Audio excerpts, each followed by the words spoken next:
Bismillahirrahmanirrahim. Assalamualaikum warahmatullahi wabarakatuh. Hari ini kita akan mulai perkuliahan komputasi geofisika. Materi yang akan saya sampaikan hari ini adalah forward modeling data gaya berat.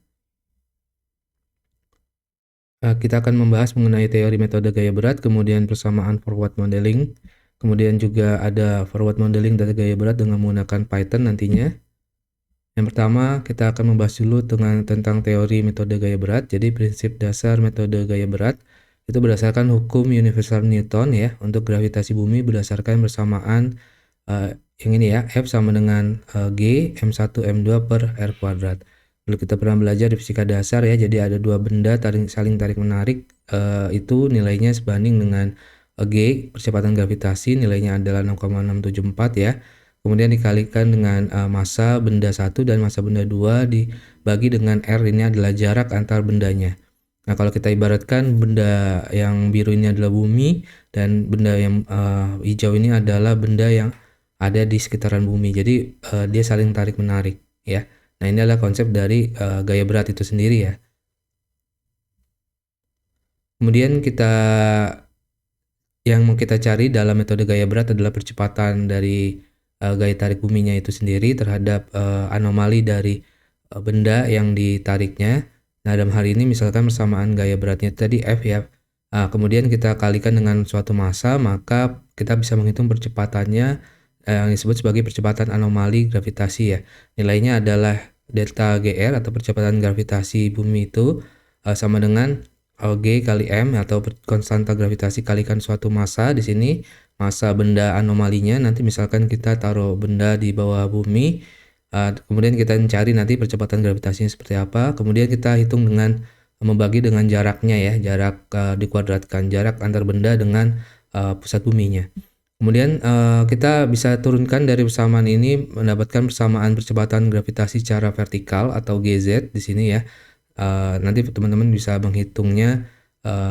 Kita biasanya dihitung GZ ini dari observasi di lapangan, namun kita di sini lakukan pemodelan dengan secara matematika ya. Dari GZ itu adalah integral dari fungsi V atau kecepatan dari nilai konstanta gravitasi dikalikan dengan kontras densitas di sini ya, atau perubahan densitas dikalikan dengan Z, kedalaman dikalikan dengan jarak antar bendanya ya. Benda anomali biasanya anomali itu maksudnya suatu benda di dalam bumi dengan jarak dengan pusat buminya. Kemudian dou V ya, karena ini integral. Oke. Dalam memodelkan ke depan atau forward modeling, metode gaya berat dapat menggunakan persamaan sebagai berikut ya, ada 3. Yang pertama adalah metode geometri sphere, kemudian ada geometri horizontal cylinder, dan juga geometri semi-infinite horizontal sheet. Ya, kita lihat satu-satu ya. Jadi yang pertama geometri sphere, jadi kita membuat anomali berupa bola dengan persamaan berikut. Jadi kita mengasumsikan ada anomali di bawah permukaan bumi itu bentuknya bola ya, atau sphere. Nah, ini yang biasa umum digunakan untuk memodelkan data gaya berat ya. Nah, persamaannya bisa kita turunkan dari persamaan sebelumnya. Jadi GZ atau gaya gravitasi vertikal itu nilainya miligal sama dengan konstanta gravitasi kalikan kontras densitas dikalikan dengan V itu adalah volume dari bendanya, dalam hal ini bola ya.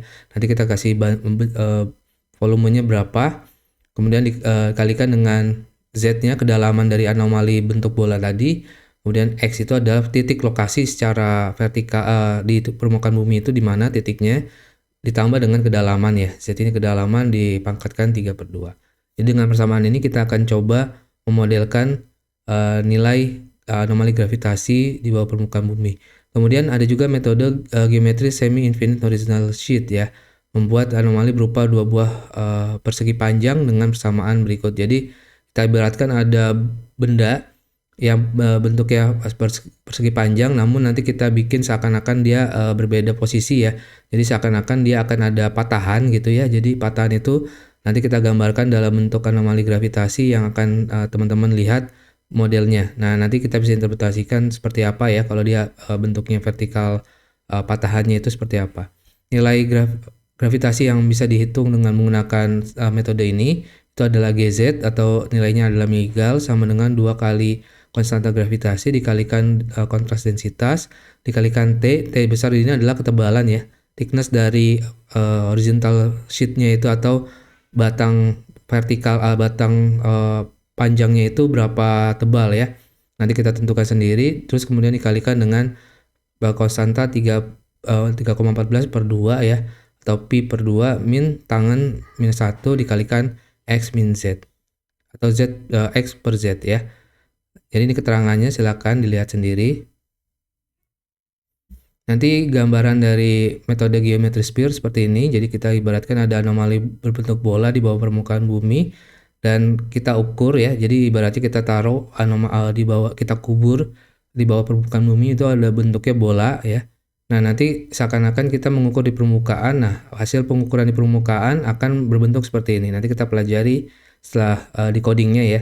Jadi bentuknya akan seperti ini. Jadi kalau dia homogen, nilainya itu akan sama si anomali gravitasinya. Tapi ketika ada benda di bawah permukaan bumi yang kita berikan, ternyata nilainya akan langsung tinggi. Ya, jadi nilai gravitasinya atau percepatannya langsung tinggi. Kemudian kalau homogen lagi dia akan rata lagi ya percepatannya. Jadi anomali di bawah permukaan bumi itu berpengaruh bendanya itu densitasnya berapa, kemudian kedalamannya berapa, sehingga nanti anomalinya akan terbaca di permukaan seperti apa. Nah, ini yang akan kita pelajari di komputasi, nanti kita akan coba-coba. Oke, kemudian yang berikutnya yang terakhir itu metode geometri semi infinite horizontal sheet. Jadi ibaratnya ada satu lapisan di sini kita patahkan ya, di tengah-tengah seakan-akan seperti patahan. Nanti akan digambarkan di permukaan yang terukur di observasi di permukaan akan seperti ini. Nah, kita pelajari kenapa seperti itu ya. Bagaimana kalau kita tebalkan si lapisannya ini atau kita tipiskan, apa berpengaruh, atau jarak dari vertikalnya ini yang berpengaruh gitu ya. Nah, ini yang akan kita pelajari di pemodelan data gaya berat ini di Python nantinya. Itu saja saya akhiri perkuliahan kita hari ini. Wabillahi taufiq wal hidayah. Wassalamualaikum warahmatullahi wabarakatuh.